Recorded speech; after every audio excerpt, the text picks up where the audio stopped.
Sometimes when I see these barbershop poles like this one here, I'm reminded of a funny story which happened in Shanghai many years back. But first things first, I released a video a few weeks ago where I tell the story how I escaped the Beijing nightclub, a KTV club, alive. And in response to this video, there was a viewer who commented, "Hey Marcel, why don't you share also the barbershop stories, you know, at the time in Beijing?" And he is right. I have a story about these barbershops because I visited one in Shanghai. We will get to this.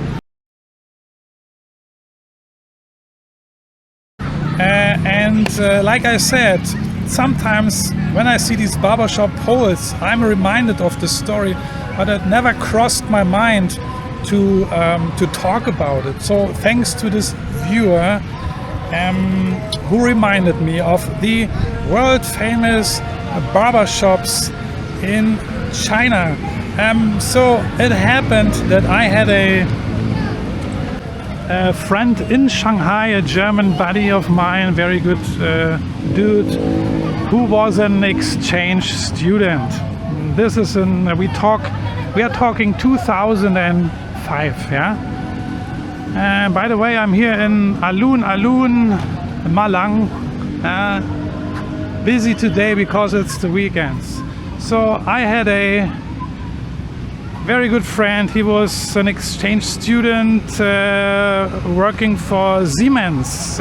So he spent 6 months in Shanghai. Siemens paid everything.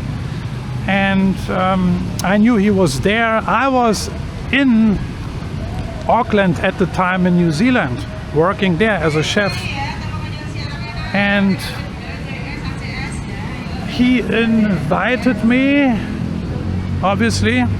And I booked a ticket and eventually flew to Shanghai.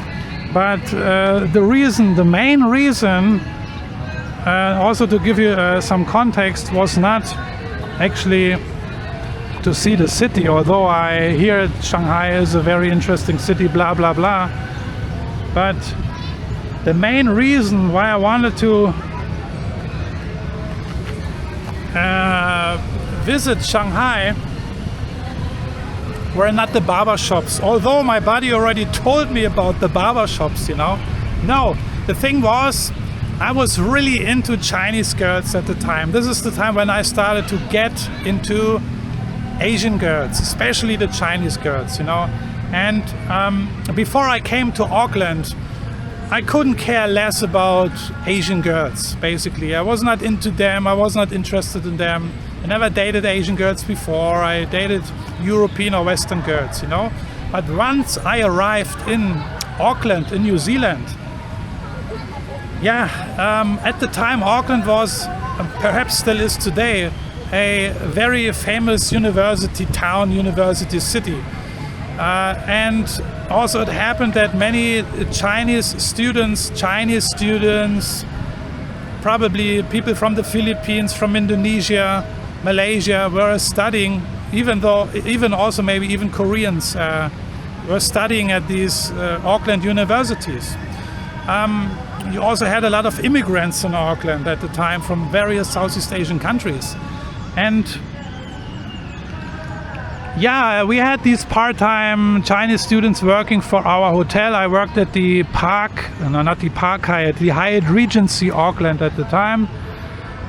And from time to time when we had big banquet events, we had these Chinese part-time students, you know, young chicks, you know. And also in our kitchen brigade, we had a lot of German guys working, you know, my age. I think I was like 27, 28 at the time. And a big chunk of our team were Germans, you know.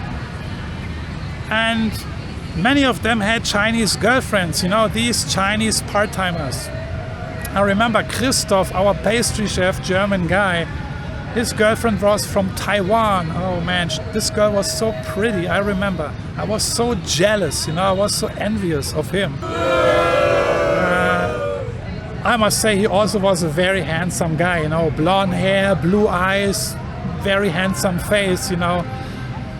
Many Chinese girls liked him, you know. There was another German colleague, his name was Axel, I remember. And there was another Taiwanese girl who had a crush on him. My boss had a Chinese girlfriend. I was the only dude without a Chinese girlfriend. So I became desperate. I also wanted to have a Chinese girlfriend, you know, because there were plenty of them, but somehow, poor me, I was not able to hook up with with one of these Chinese part-timers, you know, these students. I remember I was flat sharing at the time in Auckland. This is the only way to go there because of the high rental prices. And my flatmate was a Japanese girl, a Japanese student, but she was not my type, you know. Somehow, unfortunately, she was a nice girl, but she was not ugly, but she was not my type. So I could also not hook up with her. So now my buddy in Shanghai, my German buddy, comes into play. He invited me to go to Shanghai to visit him there, and you know, it was a great opportunity for me to hook up with the Chinese chicks, right? Because Shanghai has plenty of Chinese girls, obviously one of the biggest cities also at the time. And I thought, you know, because of my experiences in the Philippines before, I bet many of these Chinese chicks, they're just waiting for me, you know. They're just waiting for me coming to Shanghai, and I will have a very, very good and easy time to hook up with the pretty Chinese Shanghai chicks, right? And it was also good for that reason, because I worked for the Hyatt Hotels and Resorts company. I could get a very cheap room, employee room rate in Shanghai. There was probably still is this Grand Hyatt Hotel in Shanghai, in this tall building, the Jin Mao Tower. I think at the time in 2005 it was the tallest building in Shanghai, and 400 meters something, and the hotel was located right in the middle of the building.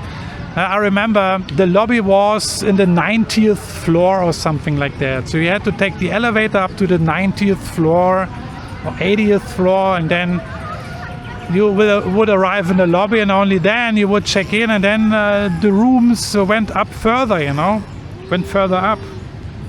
So that was great. I had a great room. I already imagined, you know, how I bring all these Chinese chicks to my room, because I could brag that I'm staying here at the Grand Hyatt, you know. I'm the guy with the big dick, the big mouth, and the big wallet, right? And you had a very nice view over Shanghai. I don't know which floor I was on, maybe the 100th floor or something like that, you know. So a beautiful view about Shanghai. And I stayed 2 nights in this hotel. The remaining nights I spent at my buddy's apartment. And I remember my buddy, from time to time when we were talking, when I was in Auckland and he in Shanghai, he always was mentioning, or sometimes mentioning, these barbershops in Shanghai, you know, telling me, you know, Marcel, when you come to Shanghai, you need to visit one of these barbershops. And I asked him, why should I? Is there something special with these barbershops? And he said, yeah, it's a lot of fun. But he did not really tell me the whole story, and I just was thinking, what is so much fun with visiting a barbershop, you know? And every other week he would tell me, oh, I went to the barbershop again, and this and that. And I was just wondering, what the hell is this guy going to the barbershop every week? What's the purpose? I don't get it. I have no clue. Eventually, and he was joking, I remember also, you know, Marcel, today I get my beard shaved again. Today I get my beard shaved again. And later on, among us friends, among us German friends, that become a running joke, a running gag, you know. when somebody was horny, that meant, and he said, I'm gonna get my beard shaved now, that we all knew what he was talking about, you know. And eventually he told me what these barber shops are all about. And I found it quite interesting, because he told me that before he figured out what these barber shops are about, he told me that he from time to time was passing by these shops while walking down the streets in Shanghai. And he told me there were many of these barber shops. Only problem was when he looked inside through the window, you know, from outside to the inside, he figured there were never any customers inside the shop, no staff who is cutting the hair or shaving the beard or anything like that. The floor was clean, so no hair on the floor. You could basically eat from the floor. So the shop, the barber shop was, it looked like a barber shop, he told me. This barber shop pole outside rotating, light was on. There were even these typical barber shop, these barber seats, you know, where you sit down, these very comfortable seats. Everything was set up like a barber shop, but there was never any business going on. This is what he told me, until he figured out what these barber shops are really about, you know.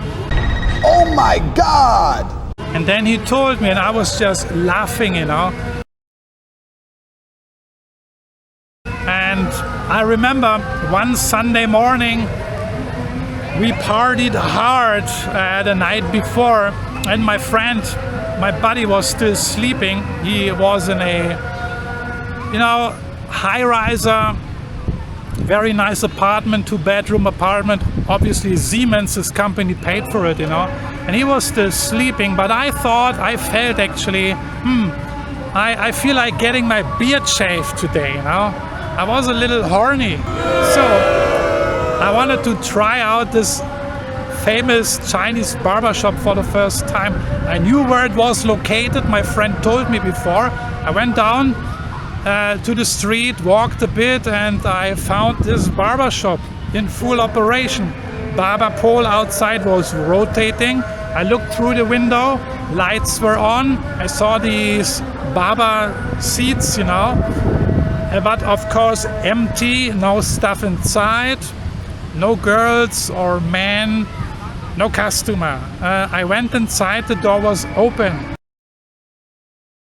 I looked around, I waited a few seconds, then suddenly from upstairs a very attractive, skinny Chinese girl came down the stairs. And there was another floor, there was a small attic room or something like that. So she came downstairs, she was the only one. And then I just, you know, I didn't speak any Chinese, she didn't speak any English, but I think it was very obvious to her and also for me what it's all about. So I tried to make her understand. And then we went upstairs. And I just remember it was a very small attic room, you know. I thought I get my beard shaved, you know. And she just locked the door, as naive as I was.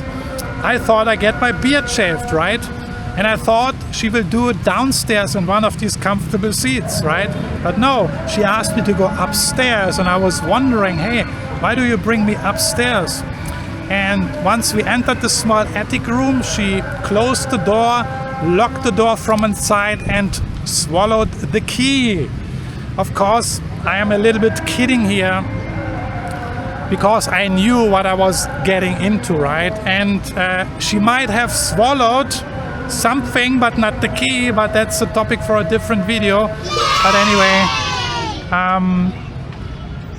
and then we got the ball rolling, so to speak, in this small attic room in the barber shop somewhere in Shanghai, behind closed doors. I don't know how much, I don't remember how much I paid her. It was rather a very quick and mechanical thing, but not too bad. And that's it. That was the barbershop story basically in Shanghai. It was the first and the last time that I visited one of these barbershops in China. And I went back to my room, or back to my buddy's apartment, and he was still sleeping, so he didn't even was missing me. Yeah. So that's the barbershop story. And later, when I returned to New Zealand, to Auckland, it also came to my attention that suddenly, from time to time, I saw these barbershops in Auckland, these Chinese-style barbershops. You know, you had real barbershops, obviously. You know, legit barbershops, shops which were busy with customers, stuff inside, and activities going on. But I remember I also found these barbershops who looked like real barbershops, but there is no business going on inside. You know, there is just these barber seats, no stuff inside, no nothing. And instead they had a small desk there. You know, a desk. Looked almost like a spa or sauna. You know, so. The first time I went to this barber shop in Auckland, because I knew already what it was all about, you know, same story basically, and the girls who were working there were mostly from mainland China. So also in Auckland in New Zealand they had this kind of businesses running over there, very interesting. And yeah, I spent, or what should I say, I wasted money in these Auckland barbershops. I remember, unfortunately. Today I regret it a little bit, but at the time, you know, there were no Chinese girls available for me, so I had to take this option, you know, and then just enjoy my life as a 20-year-old young chef in Auckland in New Zealand. And that's the story. And nothing more to add. Let me know what you think.